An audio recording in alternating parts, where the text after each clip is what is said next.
Tibet was an independent country. China interfered, right? Now America or India is not interfering. They're stating a fact, a truth.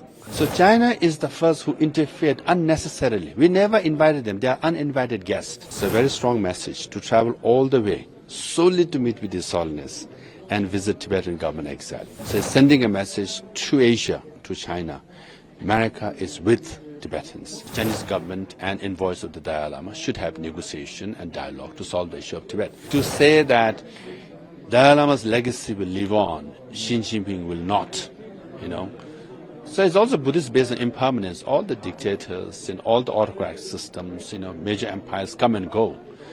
But Dalai Lama is the living Buddha of this generation. We are very grateful to the government of India, leaders of India for, stating it very clearly and standing with the U.S. delegation who came to support Tibet. We really welcome the U.S. delegation led by Leader Nancy Pelosi and Congressman Michael McCaul, and some of my friends are also in the delegation. I've met all of them before, because it's a very strong message to travel all the way solely to meet with His Holiness and visit Tibetan government exile. Everybody says America is divided, but on Tibet they are united. So it's sending a message to Asia, to China. America is with Tibetans, and His Holiness is much respected, no matter how many times Chinese government try to, spread misinformation about him.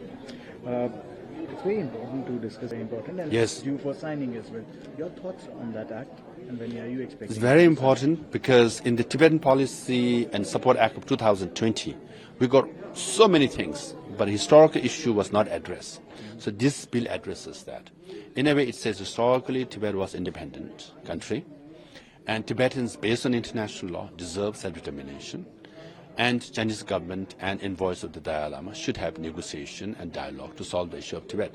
This is a very clear stand of America, because just 3 years ago, American stand was Tibet, was part of China, but we respect linguistic, religious, cultural freedom.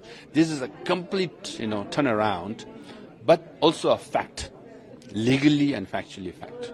That statement, which was given by Nancy Pelosi, she is on the point. She has been the best friend Tibetans could have, and to say that Dalai Lama's legacy will live on, Xi Jinping will not, So it's also Buddhist based on impermanence. All the dictators and all the autocratic systems, major empires come and go. But Dalai Lama is the living Buddha of this generation. Right? His wisdom as legacy has spread all over the world, and his legacy will live forever. Regarding the to it, they said it should not have interfered. What's your take on that? What would be your counter in that respect? Actually, Tibet was an independent country. China interfered, right? Now America or India is not interfering. They're stating a fact, a truth, that China should not be here. Give autonomy to Tibetans. So China is the first who interfered unnecessarily. We never invited them. They are uninvited guests. Okay. Now people are saying, you are uninvited guest, and they say, why are you interfering in our business? No, you are an uninvited guest. You interfered, and people are calling you out. We also met EAM Jaishankar as well. What would be your expectation from India in that regard, and the response and the meeting that they had with the Prime Minister and EAM? This politically and symbolically is very important. Right?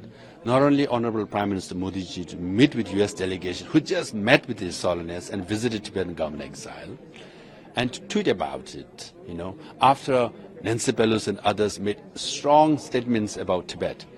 If not a direct endorsement, but an indication that I hear you, what you are saying, So we are very grateful to the government of India, leaders of India for, stating it very clearly and standing with the U.S. delegation who came to support Tibet. What would be the role expected in future as well from India, if I may ask you? Yes, largest number of Tibetans are in India. His Holiness Dalai Lama has always said, I am a son of India, I am a guest here, And then if India speaks, world will listen. And we hope and always pray that India will speak about Tibet, and the world will definitely listen and follow. Having said that, there is no country in the world which has supported Tibetans more than India.